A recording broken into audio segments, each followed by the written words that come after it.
Welcome to Smash Fiction, a podcast where we pit fictional characters against one another in a battle of strength or wits or the willpower of disaffected teenagers against increasingly predatory and invasive advertising agencies. But, I mean, by this episode, we're not trying to say that we won't take sponsors. Please give us your money. I mean, we'll seriously advertise anything. I've got a great pitch. Yeah. Nature Apron? Yeah. Well, fuck it. Yeah. Every month you get a mattress. You get in a box. No, I said apron. God, we're so bad at this already. Oh. Shit. Never mind. Take it back. And see who would win.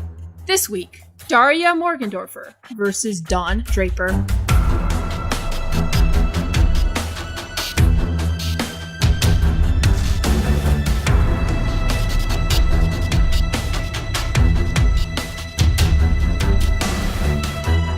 A gentle snow falls on the tarmac of Oceanic Airlines, the calm before the blizzard set to appear later on in the day of a small town in Pennsylvania. Thankfully, a certain Don Draper of the advertising firm Sterling Cooper & Partners has a flight set to leave in a couple hours. Unthankfully, he's currently suspended from the firm and has been spending his time waiting for his flight, attempting to convince his partner Roger Sterling that the firm needs him to impress the latest client. World-renowned death metal band Deathclock has recently created their own perfume line, Corpse Stench, but are not seeing the kind of sales they would like among women millennials that aren't fans of theirs. I wonder why. And so have hired the ad agency to solve their demographic problem. The partners argue back and forth between sips of bourbon as they look out over the quiet little airport's bar and the seating areas beyond it, until Sterling notices her. A young woman wearing a green jacket, glasses, and an expression so apathetic as to go beyond what even the average teenager could accomplish. She sat alone at a table for one, drinking a coffee and rereading a clearly well-loved copy of Death of a Salesman. And there sat the resolution to the partners' disagreement. Sterling tells Draper that if he can sell that especially disaffected-looking young woman on this disastrous perfume line, then Draper's suspension from the company is as good as done. We know Draper is great at the ad game, but is he really good enough to sell something so completely superfluous as shitty perfume to none other than the astute and misanthropic Daria? I don't know. I didn't watch these shows. I was watching Metalocalypse. So I, Kit Mulcairn, will be your most brutal judge for this match. I would just like to bring up, per our email discussion, I was under the impression that this perfume was being marketed as romantic. Yeah, so same. Some of my points may not make a lot of sense. Perfume's romantic. What's more romantic and metal than love? What's more romantic than Deathclock? Whoops. No, don't worry. Especially for the boys that Daria's trying to impress, dude. Come on now. Yeah, it's just flavor. Don't worry. All right. Advocating for Daria are Megan Bob. A salesman has got to dream on, boy! And Miles Schneiderman. Yay. Very nice. Advocating for Don Draper are Claire Mulcairn. Your opponent's argument is bullshit, and your argument is bullshit, and this show just drops a bunch of rules on top of you to make you forget those facts. But I never forget. And Dan Mulcairn. Oh, give me more ideas to reject.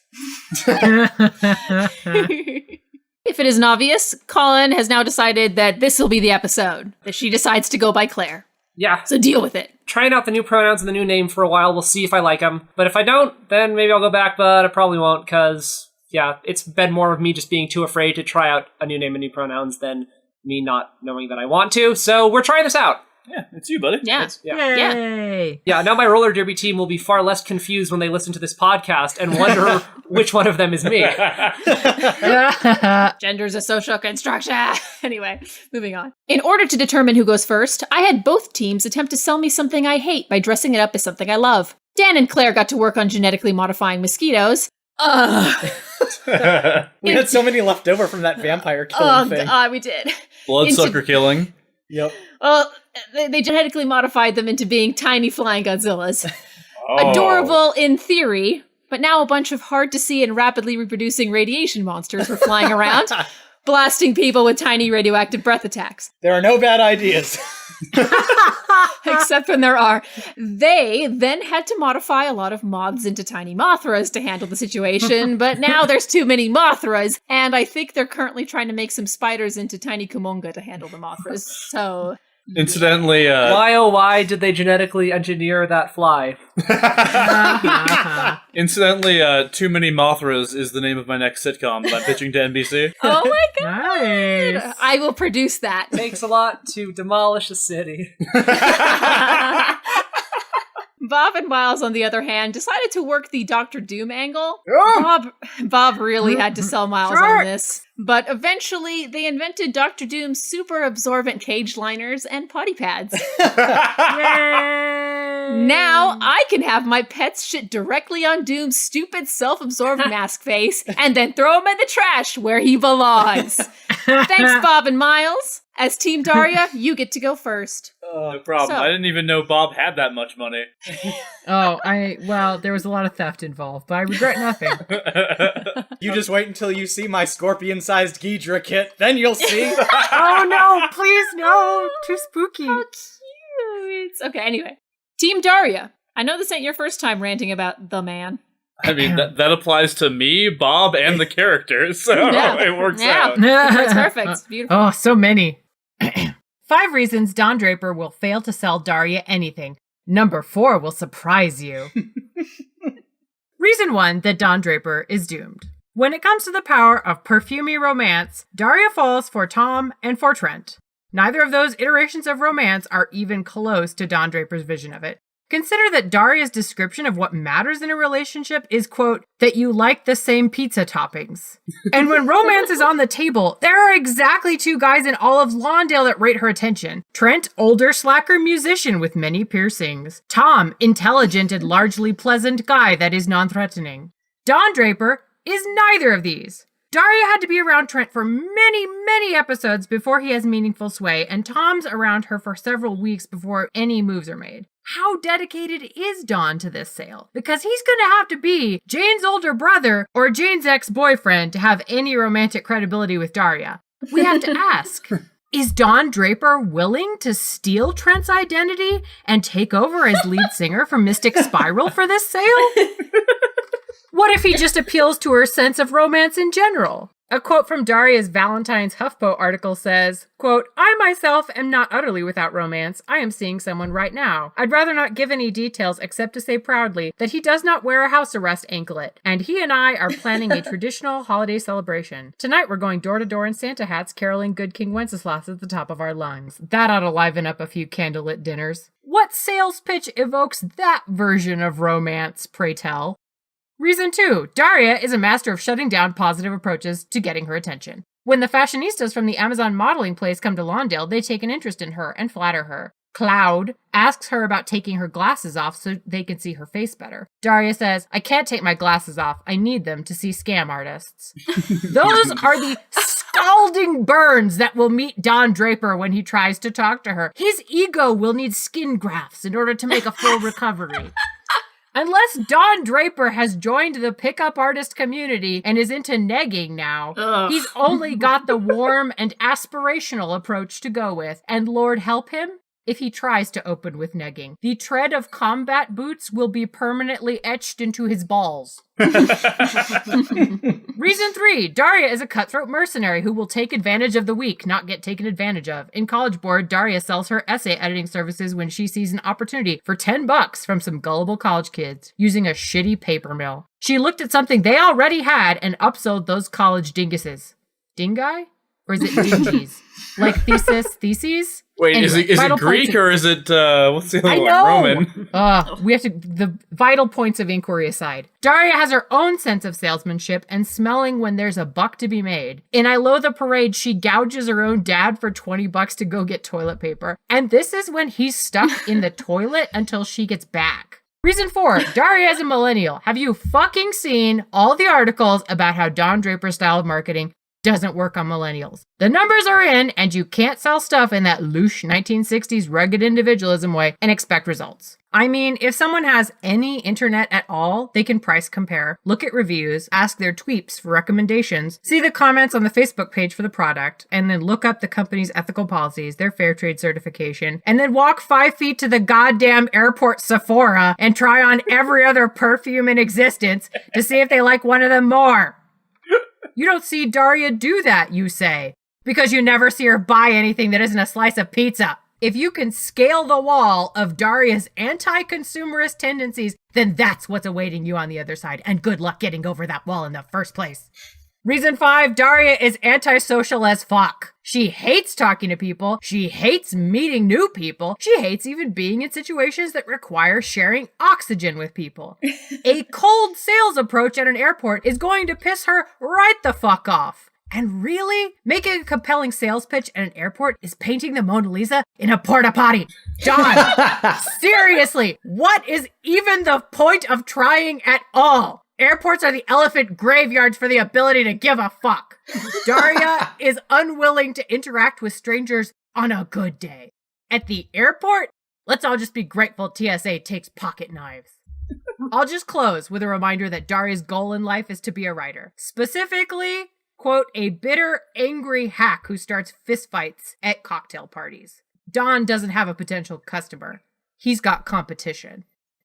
The story of Don Draper is not the story of an amazingly creative and successful ad man. It's the story of a fraud, a con artist, someone whose entire existence revolves around convincing the world he's something he's not. And I'm not even talking about the fact that he changed his name and assumed the identity of a dead person. I'm talking about the fact that he is considered one of the very best at a job that he isn't even good at. Don isn't good at selling things. He's just very, very good at making people think he's good at selling things. For one thing, Don doesn't actually sell products. Ever. He sells ads. His job isn't to convince a person on the street, or in this case an airport, to buy perfume. His job is to convince the company selling the perfume that his ad will help them make money. And while he does frequently manage to convince out-of-touch rich white dudes to cut a check, it's difficult to imagine very many of Don's ads actually working. Take the very first one we see in Mad Men, the Lucky Strike campaign. The slogan that wins the account is, "It's toasted." Like, I get it, when the products are all the same, you can say whatever you want, blah blah blah, but I smoked cigarettes for years, and there's no way you would have gotten me to switch brands by telling me your tobacco is toasted. That shit works on the Garners because they sat through Don's whole spiel first. There's no way it works on actual people. Hershey's is the currency of affection? Fuck you! I wouldn't swallow that line if I had just heard Don's self-indulgent fantasy about the daddy issues he wishes he had. Yeah. How do you say hamburger in Japanese? I have no idea, but I'm betting it ain't Hilton. I know. How do you do it, Kit? Hamburger. Hamburger. Oh, wow. Okay. Pretty sure that's not Hilton. Is linguistic inaccuracy supposed to sell me on your product? I think I'd rather book the hotel that doesn't claim to be the word for everything, like one of Thomas fucking Friedman's wet dreams. Where's the moon, dude? Then there's the whole carousel thing. Is it the best pitch Don ever constructed? Goddamn right it is.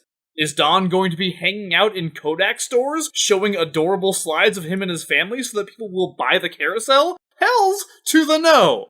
Dude is not a salesman. His whole thing is hanging out with a group of similarly cynical business people and convincing them that his way of tricking the ignorant masses into wasting their money is better than the other guy's way.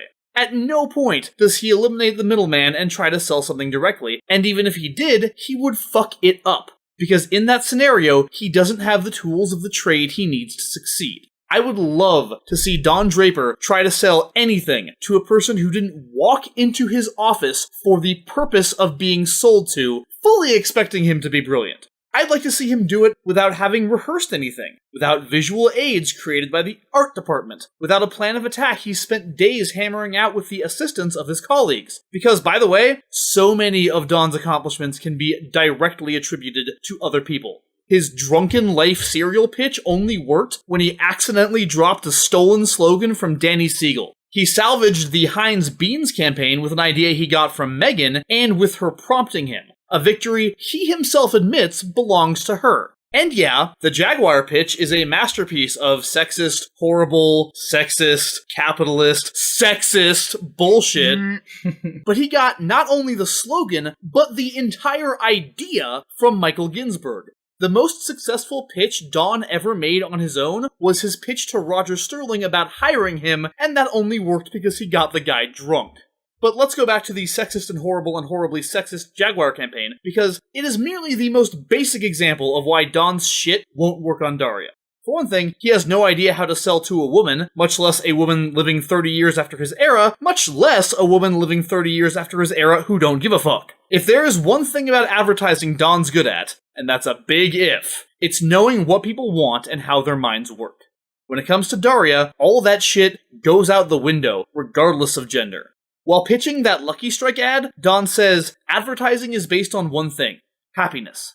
If the person you're advertising to doesn't really like happiness very much, what exactly is your plan? Daria's bedroom has padded walls from the previous tenant, and she wanted to keep them. She almost never changes clothes. She refuses to engage with popularity as a construct. In the episode Misery Chick, she's the agony aunt to the school when someone dies because she's got skills with feeling miserable. What is the sales pitch for that? I would have more confidence in Pete Campbell's cultural death wish idea than anything Dawn has to offer, and even then, her response would probably be something like, quote, middle-brow, middle-aged profiteers are looking to suck the energy, not to mention spending money, out of youth culture, so they come up with this fake concept of seeming to be dangerous when every move they make is the result of market research and a corporate master plan. Woo. I don't have low self-esteem, Daria says. I have low self-esteem for everyone else, and that is the truth. Selling Daria on who she is versus who she could be, which is Draper's favorite strategy, and also basically the only way to go when it comes to selling perfume, isn't going to happen. Every campaign Don ever pitches is based on preying on human insecurity, which he understands because he's ridiculously insecure. Daria is the opposite of insecure, and she's also more ruthless and less moral than any scumfuck capitalist advertiser. Scumfuck capitalist advertisers screw with people for profit. Daria screws with people for fun. Don constructs elaborate advertising schemes for his job, but when he gets down to the personal level, he actually cares a lot about the people in his life and honestly wants to do the right thing. Daria constructs elaborate plans for the sole purpose of ruining her sister's life. This encounter is more likely to end with Don sobbing over the terrible reality of his own pitiful existence than with Daria shelling out a single penny for bottled water that smells like laundry detergent. Sorry, Don.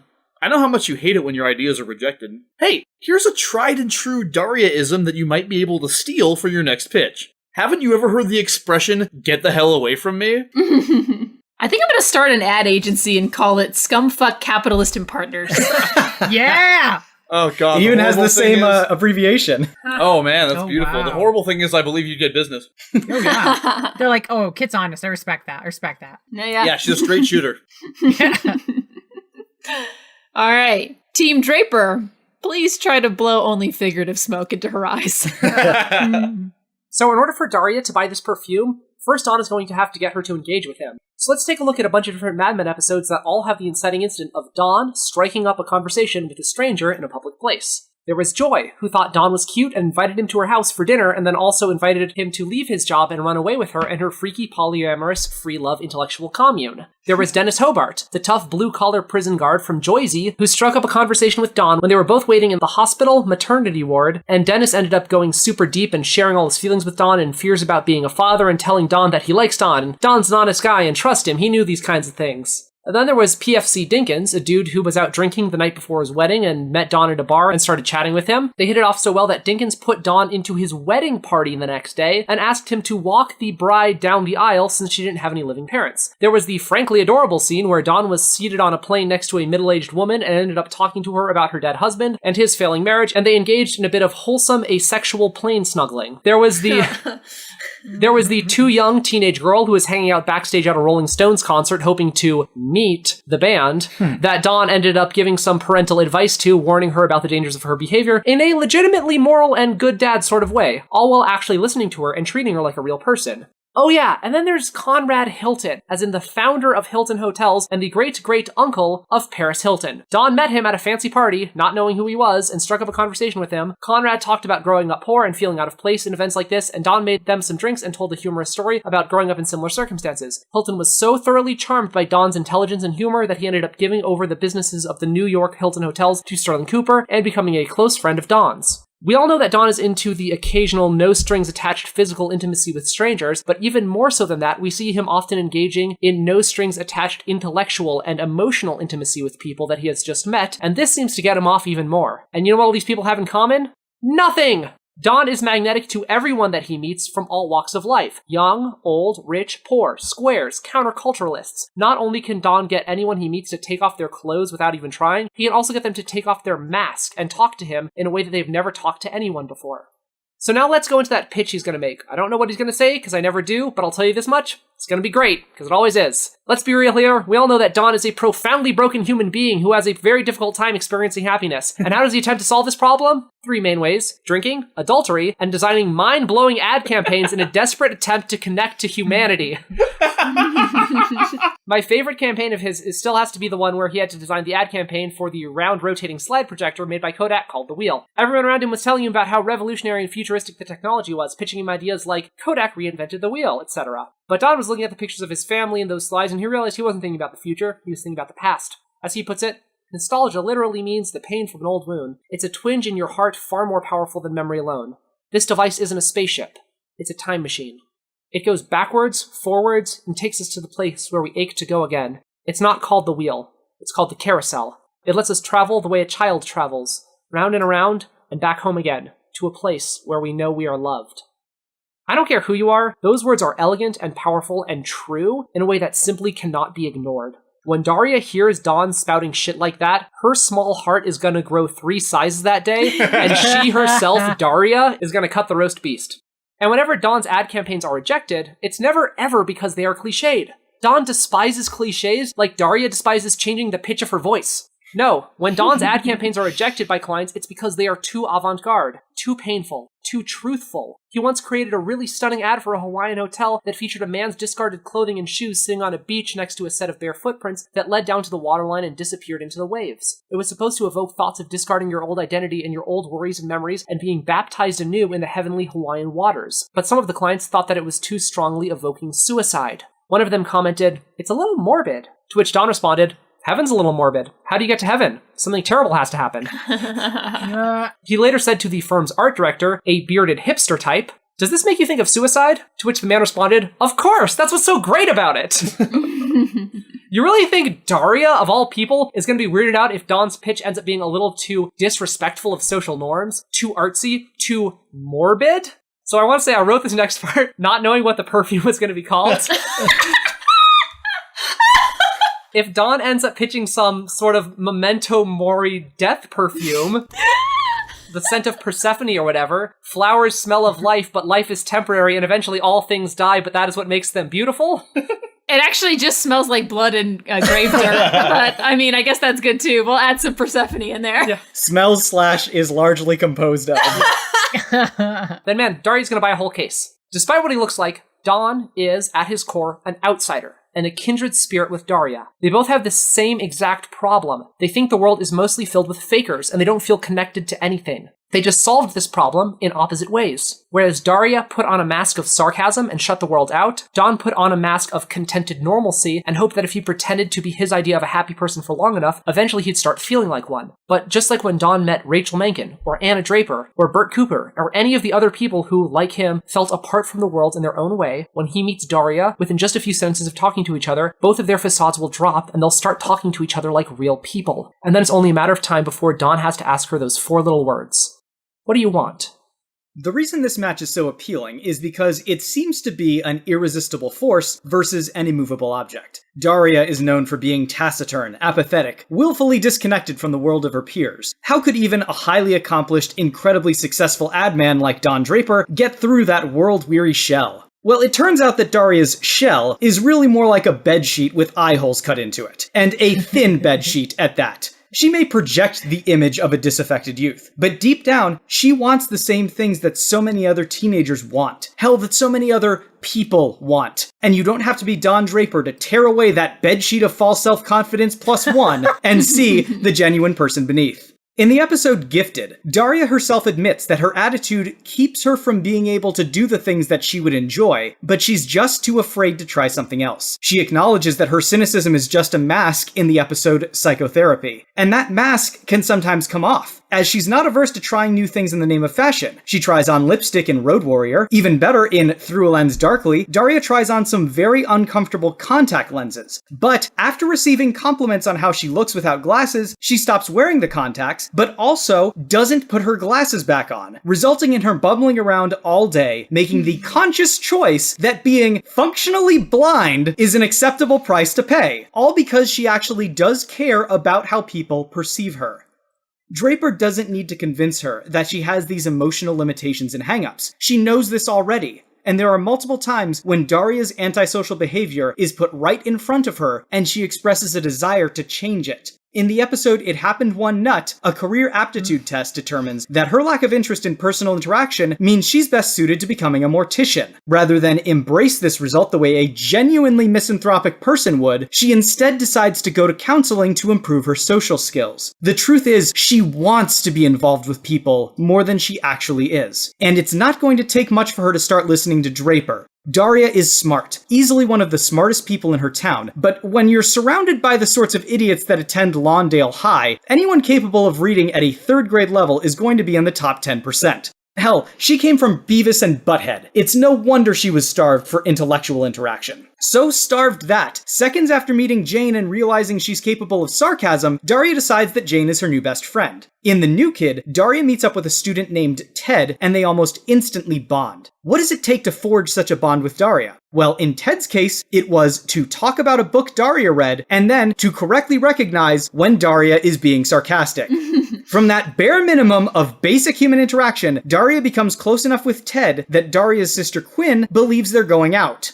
All this happened not just in a single conversation, but over the course of about 3 sentences. And here's the thing, Draper is smart, he's snarky, and he's perceptive. Forget perfume, Draper could make her wear stilettos and a Viking helmet before Daria's plane starts boarding. But in the end, this is about perfume, and this perfume is about romance. Try as she might to play off... Yeah, I know. You're seeing my original draft based on what our understanding was, Kit. I'm sorry. It's about romance. I don't disagree. I think it's very romantic. It's metal romance. Like, people who love metal have feelings. I don't know if you know this, but that's actually the most metal kind of romance. Try as she might to play off or conceal her desires, her actions reveal what she really wants deep down. We see Daria given to romance even when she fully well knows that's the worst possible thing she could do. In Die Die My Darling, she's been on thin ice with her best friend Jane for several episodes straight, largely because Jane suspects that Daria has been trying to steal her boyfriend Tom. Daria denies she has any feelings for Tom, and both Daria and Tom openly say that if they were to get together, it would be a massive betrayal. And seconds later, they kiss. Then there's the episode Sappy Anniversary, where despite the fact that she claims she doesn't care about silly romantic things like anniversaries, she gets into a massive fight with her boyfriend when he doesn't do anything special for their anniversary. Time and again, Daria's actions show just how shallowly her disaffection really goes. But the thing is, as much as Daria wants romance, she has a very, very difficult time dealing with romance. One of Daria's earliest crushes was on Trent Lane. She became almost unrecognizable around him, afraid of saying anything, sarcastic or otherwise, just in case Trent was somehow offended by what she said. She gets so stressed out over romance that in the episode Ill, she actually develops a rash from being around Trent. How great would it be for her to get a product that would actually give her the confidence she needs to be able to pursue what she really deeply wants? With Daria, what appears to be a disinterest in romance is actually just a poorly disguised fear of romance. That's exactly what products like these are designed to exploit, and what master advertisers like Don Draper are so good at targeting. Daria will feel like she has permission to finally embrace that side of herself that isn't openly and aggressively cynical. In a way, Draper will help her to become a more full, realized person. She just has to say yes. Dan, I want to punch you in the face right now, just so you know. It's now time for teenagers' favorite activity, talking back. It's the rebooties! And Team Daria, you appropriately get to fire back first. Alright, well, let me start with, Claire, your points about the various types of people that Don Draper is able to get close to. I took a bunch of notes on those, and I'm just wondering, stop me when you find an attribute that you think applies to Daria, alright? Thinks the dude would be cute, open to sharing feelings and fears with strangers, tendency to going out drinking, involved in a failed marriage, tendency towards snuggling, Wanting to have sex with a rock band. Head of a company, by the way, who feels out of place in the world, and who, by the way, gets very disappointed with Don later. None of these things really apply to Daria. These are all people that are very easily exploited, but it is not going to be nearly as easy as getting into the psyche of somebody who's drunk or in a failing marriage. The guy that I talked about who shared feelings with him at the maternity ward was a tough, blue-collar, buff prison guard who is super masculine and, like, not at all the type of guy who usually shares feelings. You can tell that when he starts talking to Don and starts sharing, it is the first time he has shared this kind of thing. What I was pointing was a broad cross-section of humanity, showing that Don has the ability to talk to anyone. Don has a lot of universal appeal. Don has a lot of universal appeal within the time period he lives in. The 1990s and 2000s, having grown up then, an old-ass man comes up to you and wants to talk to you about feelings, you run the fuck away. Like, there is no conversation to be had there. And I don't think Daria is going to be welcoming that. Daria, whenever, Dan, you talked about kind of her basic human interaction threshold is very low. That's with people her own age. It's not with people who are older than her. Right. It's not a student. It's not a therapist. It's not some random older dude in the airport coming up trying to talk to her about perfume or whatever bullshit he's going to spit at the beginning that comes up we're not off sure. His head. Could be perfume, this could is, be something else. Even if she does have those social desires inside her, Don Draper is not the one to bring that out of her. I really disagree with that, because, like, you have to keep in mind, Daria's one real friend is Jane Lane, and in the Daria diaries, Daria describes her as snide, resentful, and antisocial. Finally, a friend. And all of those aspects are a significant part of Don Draper's character. But not his... And will only help him find common ground with her. They're not part of his public character when he comes trying to pitch somebody. Don suppresses a lot of those elements of his personality. When he's coming on to a stranger, like for an advertisement, then he tries to be charming. He turns on the more positive elements of his personality. He doesn't know anything going in about Daria. He doesn't know how to relate to her. He doesn't know how different you have to approach her. Within one sentence, he will know who Daria is. I don't know if that's the same as cracking it, though. Knowing who somebody is and being able to get past that, those are different skills. You said that she gets together with Tom, even though she knows that's a terrible idea. Okay, Tom, non-threatening and super approachable. She's had a lot of time with him prior to this. This wasn't like they didn't start making out whenever they first met one another. Also in a teenage boy's car. And I don't know if you've ever been in a teenage boy's car, but that's where hormones happen. That's a very different place than an airport bar. My point when I brought up that scene with Tom wasn't that Draper's going to seduce her or that he's going to appeal to her in a way that Tom and Trent did. My point is, Daria is a romantic at heart, despite the antisocial facade she puts up, because she makes really dumb decisions when she is attracted to someone. And you can tell she really wants to be in a romantic relationship with someone. Dude, everyone does that. That doesn't mean you're a romantic at heart. I was going to say, I feel like she's a sexual being at heart, but I applaud your sense of optimism. All right. Team Draper. Surely your character's been dead inside for as long as Daria's been alive. Break out that nihilism. Miles, you were pointing out the fact that so many of his great ad ideas were inspired by or stolen from other people.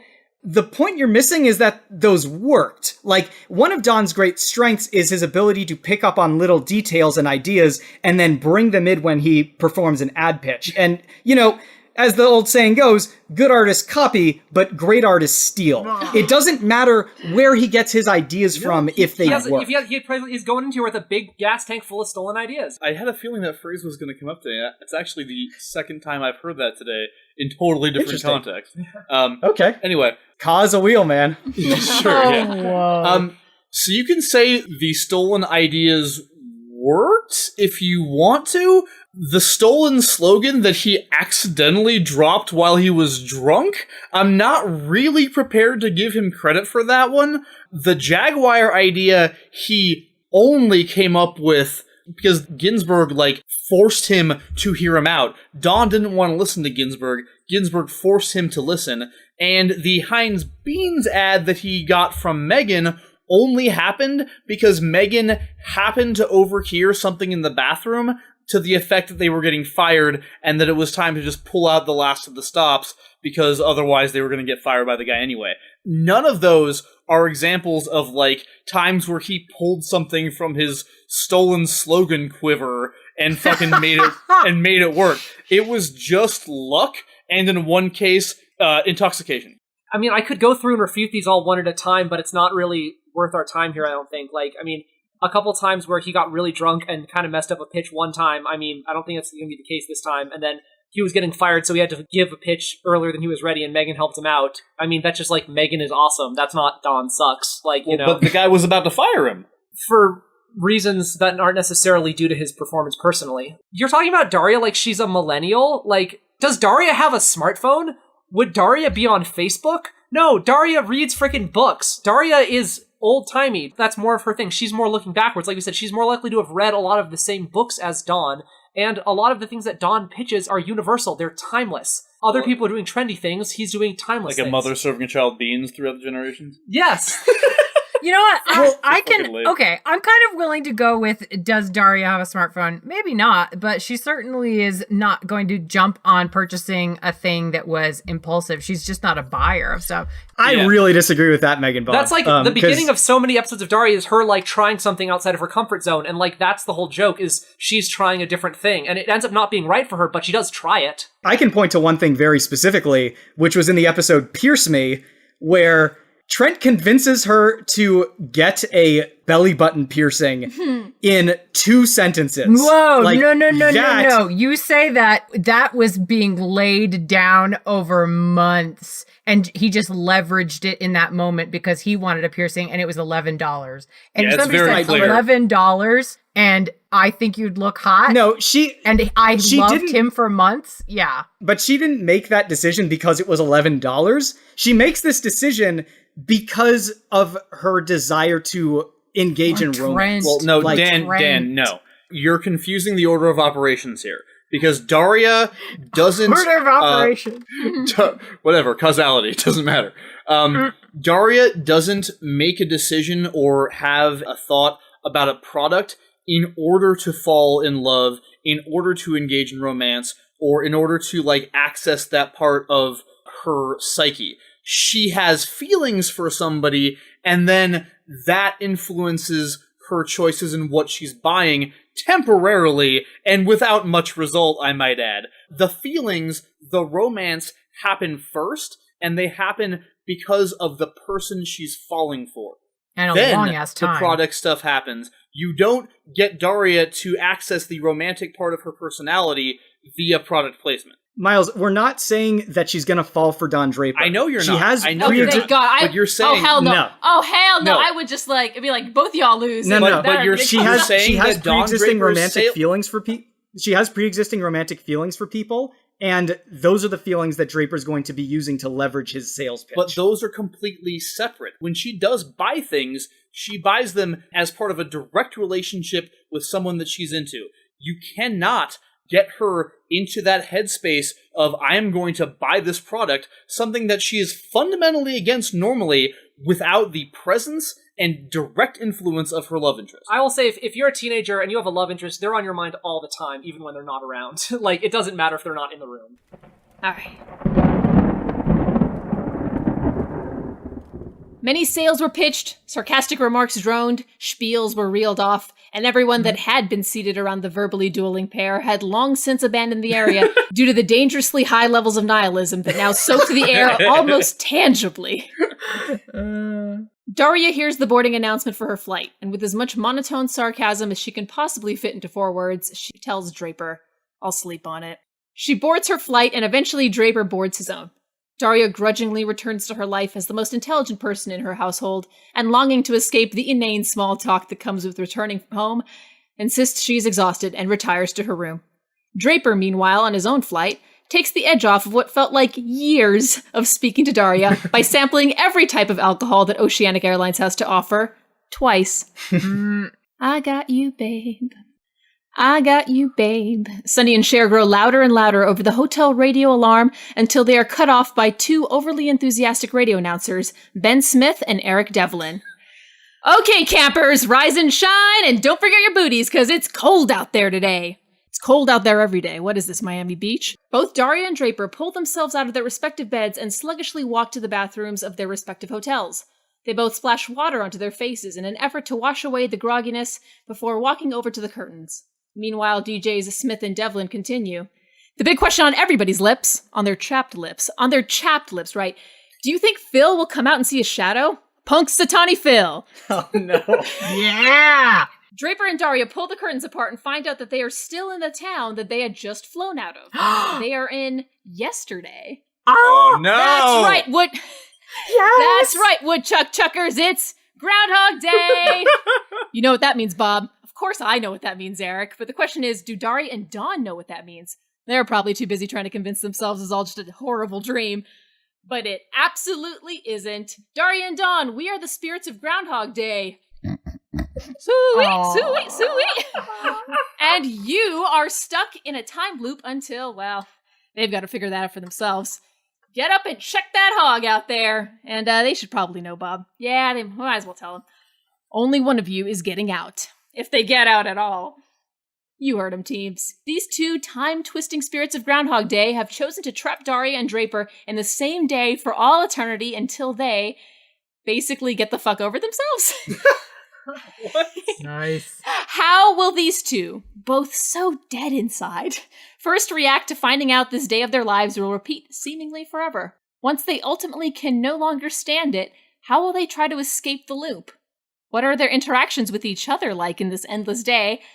And why will your character be the first one to escape the loop? Or, why will the other character not escape ever? Y'all know how we do. Team Draper will be attempting to escape this now never-ending hell of mediocrity first. But can you? Can you change your fate if you thoroughly believe in an indifferent universe? Yeah. First reaction is probably going to be, as you might imagine, the sort of, disbelief in that kind of thing, kind of ignoring it, trying to go through his life as normal. But I think pretty soon, once he realizes what's going on, he's going to start doing what I will refer to as drapering things up for a while. Engaging in all of his favorite pastimes previously mentioned, probably minus the making mind-blowing ad campaigns. What are the pastimes does he have? Drinking and adultery, I believe, were the other two that Claire listed. So God. He's going to be doing that for a while. But, I think that Don eventually gets tired of a lot of things in life. He gets tired of happiness, but he also does get tired of the sort of person that he is.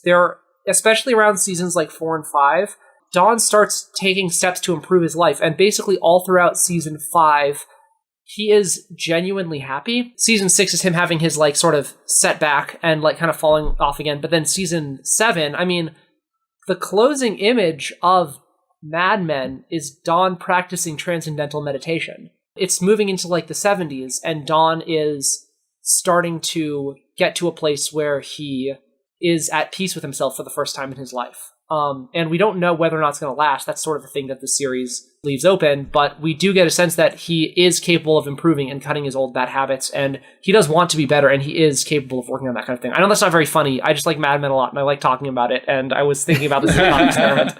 The thing that we see in Groundhog Day is early on, Bill Murray at first kind of struggles against it and is trying to figure out what's going on, and then he kind of just starts going crazy with everything. So, he's randomly assaulting people in the street and kissing random women he comes across and all sorts of things. So I think that Draper's going to really take advantage of the fact that his liver and lungs basically regenerate themselves fully at the start of each day and will, imbibe substances accordingly. He's probably going to reenact that scene from the opening credits of Mad Men and just throw himself off of buildings. But I agree, because in the end, what gets Bill Murray out of the loop is he sort of just learns to embrace himself. When you can't escape, that's kind of the only option that you can finally come to. And, they say that in Buddhism, the root of suffering is desire. And I think that ultimately, once he's done having affairs with every woman in a 20 square mile radius. In the town of 5,000. Exactly. He's going to have 2,500 affairs. That's what's going to happen. Probably repeat a few. Yeah, circle back around for some of the better ones. Yeah, exactly. But eventually he'll realize how empty that stuff all is and be able to rise above it. Well, One extra point. Does Draper kidnap the groundhog? He's definitely Yes or no he's question? definitely gonna get it drunk. Yeah. Okay. Oh, no, God. Yeah. Okay, with that on Draper's that. not much of a heist guy, but he's definitely gonna get it drunk. Yeah. Oh, that horrible note. Team Daria, it's your turn now. You have so much to live for, right? At least you have to convince yourself you do if you want to escape this purgatory of puberty and eggs. So, one of the very last episodes of Daria in the run, her parents get a new fridge, and there's a fridge box. And I think we've all, ever been in a fridge box as a little kid. And she goes into it, and she kind of has these flashbacks. And she remembers a lot of things that formed who she is now. And she remembers her parents fighting. And then she asks Quinn, do you remember? And Quinn says, yeah, I remember. And Quinn was like 4 at the time. And she said, do you remember what they were fighting about? And Quinn said, yes, they were fighting about you. And her parents had been fighting because Daria was really antisocial at school, and the counselors didn't like it, and it made her difficult to have friendships with other kids. And so it created tension in her parents' relationship. And you can see in the show, that remains definitely a part of it. And her parents are consistently worried about her. And that's kind of something that she's beginning to process in that very last episode, that she's had this identity, and that this identity is really, I don't know, that it's been with her for such a long time. I think this might be a good place to start raking that through and working on it, because damn, that was as a hell of an ending. Now, Don, I agree with the drinking and the adultery, but I also see him kind of freaking out and just stealing identities left and right. He's just gonna start grabbing people's Face off. wallets and cutting his face off his and pasting them on theirs. And when that doesn't work, he wakes up the next day and he's still there, so he tries it again, maybe with somebody else, just trying to go higher and higher up the Groundhog spirit food chain so that somebody maybe someday thinks he has some authority. He's finally wearing the groundhog, and he pops out of the hole. And finally, he's complete. He feels complete. But he sees his shadow, and it all ends. Yeah, and it's Oh my just God. driving him to total madness. And Are you doing suggesting he's going to become a madman? Ah, high that. fives. I wasn't, but now I totally am. Anyway, while this is all happening, Daria will eventually realize what the goal of all this is. Basically, the light bulb's going to come on, and she's going to be like, oh, I totally get it now. I need to be a more fully realized human being. I'm just locking myself in this empty shell and not allowing myself to grow and have new experiences. I've learned a powerful lesson today. My life is completely changed.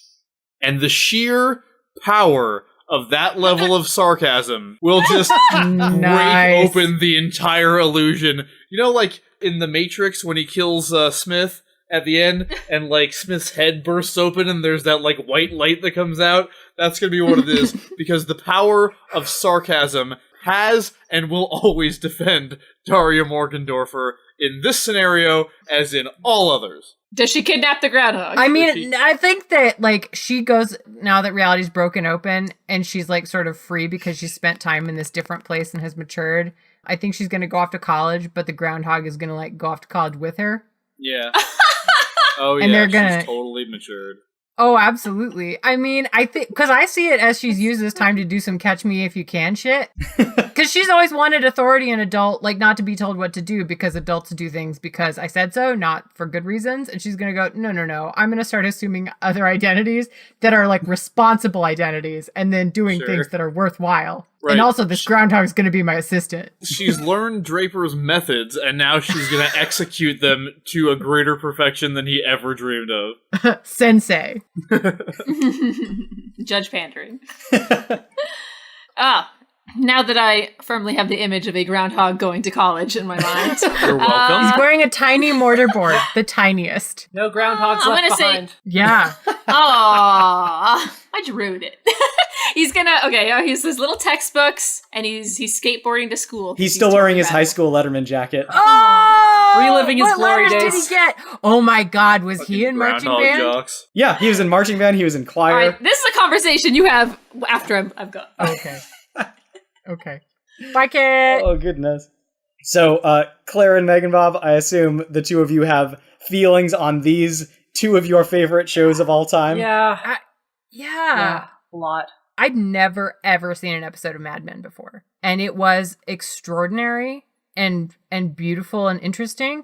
I have to say, watching it as a woman, it felt like PTSD at times because I was like, oh yeah, that is what it's like to just live. And like, I don't think about it because I live in it, and I don't think about water when I'm in it because I'm in it. But oh God, it's beautiful, but shit, man, it's tough. It has elements of beauty for sure. I think Mad Men is a lot of interesting potential ideas, none of which are really fully realized or ever reached their highest point. I think it's a lot of dropped balls. I think it's beautiful for the amount of balls that stay in the air. I'm with you in the sense that you can feel the lost potential. Miles, are we going to have to do a bonus episode about Mad Men now? Because we do not have enough hours left in this podcast for me to explain all of the reasons why I love Mad Men so much. Well, what's the first reason? What's the biggest reason? The biggest reason is that basically it starts off with this assertion at the beginning, the thing, you're born alone, you die alone, and this world dumps a bunch of rules on top of you to make you forget it, and I never forget.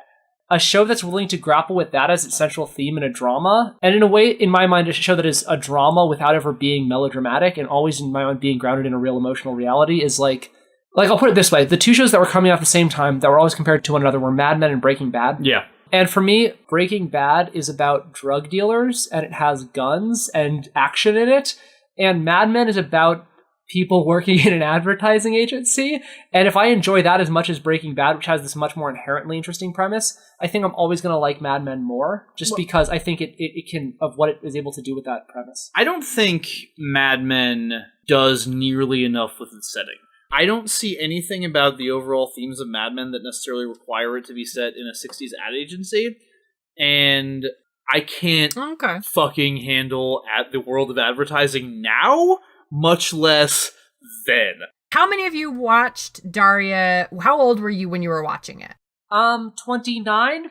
Yeah, older for sure. I didn't watch it. As in, like, yesterday. Right now was the first time I ever watched Daria in preparation for this episode. Oh my God, what was that like?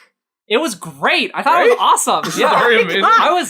Normally, I'm the one who's like the property virgin, and like to actually get to watch somebody else. Wow, yeah. I feel honored. My favorite line in an episode that I watched so far was, "The worst thing about restaurants is they're not in my room." When they were sitting in a restaurant together. This was my first time watching it as well. Kid and I very briefly got a DVD from, through like Netflix or something, and we watched the first few episodes, and we were like, okay, like, we can see the merits of this thing. It's not really for us. Okay. I don't know. It just didn't really connect with me. I remember watching it in middle school, like sneaking watching it and identifying so deeply, like to a near painful degree with it, that it was like, oh my God, it was like a light in the darkness. I actually looked quite a bit like Daria in terms of I had just weird, large, shapeless hair and then just large round glasses. So I just looked like her a lot. I don't want to do this. I don't want to pick sides because I know that there's at least one person on each team that really loves the thing that they stood up for. That really loves the show they stood up for.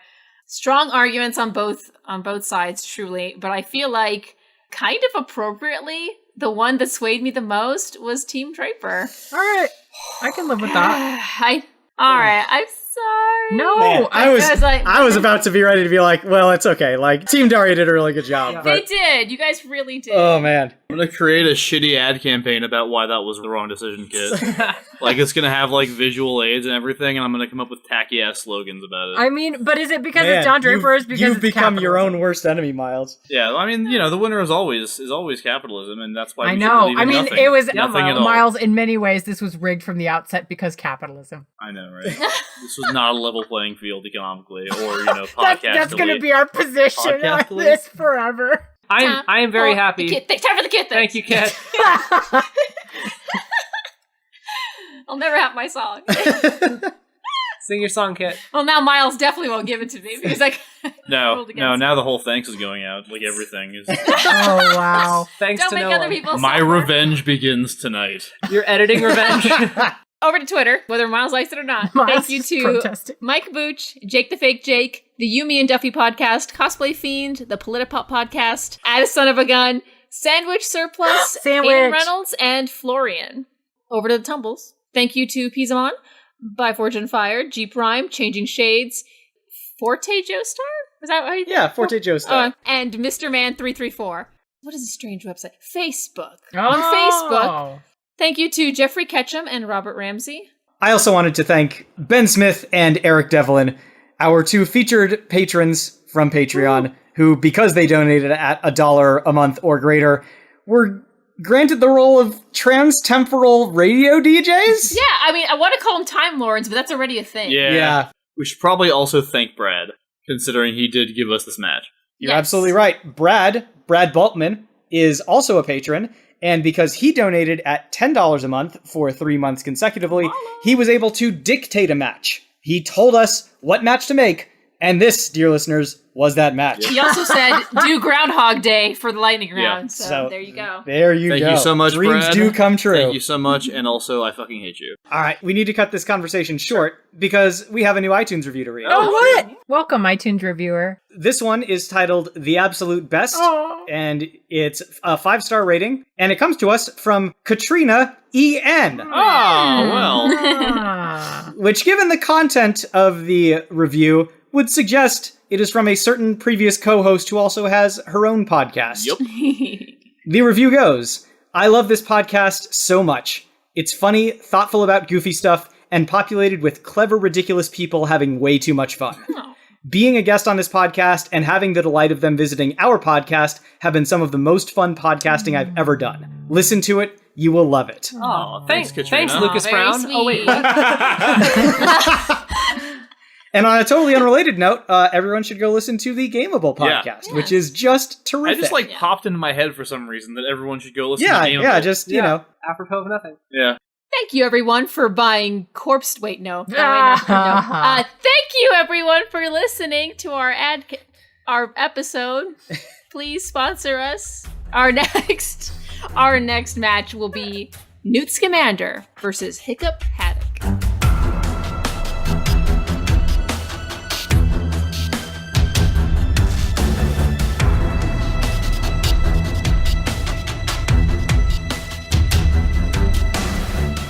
Smash Fiction is produced by Miles Schneiderman and production assistant Sharon Schneiderman, with logo design by Claire Mulcairn. Special thanks to Kevin MacLeod of the Clan MacLeod at Incompetech.com for our theme song, Hitman. You can find us on Twitter at SmashFic Podcast and search for the Smash Fiction Podcast on Facebook, Tumblr, and YouTube. Subscribe on Apple Podcasts or your podcatcher of choice, and if you leave us a good review, we shall become more powerful than you can possibly imagine. Smash Fiction is made possible thanks to our supporters on Patreon at patreon.com/smashfictionpodcast. Please consider donating as little as $1 each month. It helps us keep the show going. And we have great rewards and extra content for those who help us out. If you have any suggestions, feedback, or other contributions, send them to us at smashfictionpodcast@gmail.com and help us continue the fight.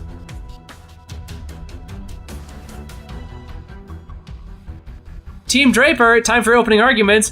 Derp dick dude. Don I'm gonna poorly dub over all of your arguments, and then I'm gonna dub over Kid's decision. Yeah. Don Draper's great. I mean, Just my final decision, poorly dubbed over in your voice. Team Daria. wait, Miles, I have to ask you as an editorial decision, are you going to dub over it with words, or are you going to dub over everything with just prolonged fart sounds? I'm just gonna say random words over and over again and try to do the Nice. best imitation of y'all that I can. Yeah. You know, I I want think that. everybody will buy that, right? Yeah. I mean, yeah, I don't know why they wouldn't. I don't see why that would be a People will problem. buy anything if you can sell it well enough. Oh, fuck off! Oh no! Hate you all. Don't! You'll only make him stronger. This is my goal, to make Miles strong and angry so that he smashes capitalism once and for all. Sure. Oh Yeah, I mean, that'll wow! work. I like this. You wouldn't like Miles when Miles is rage against the global economy. Oh my god.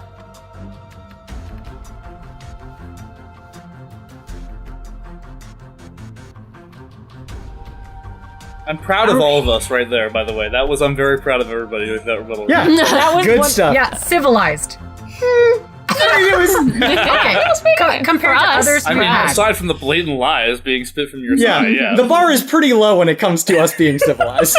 No mashed potatoes ended up in anyone's hair. Well, that's more a factor of distance than anything Yeah, else. that's right. I mean, I was right.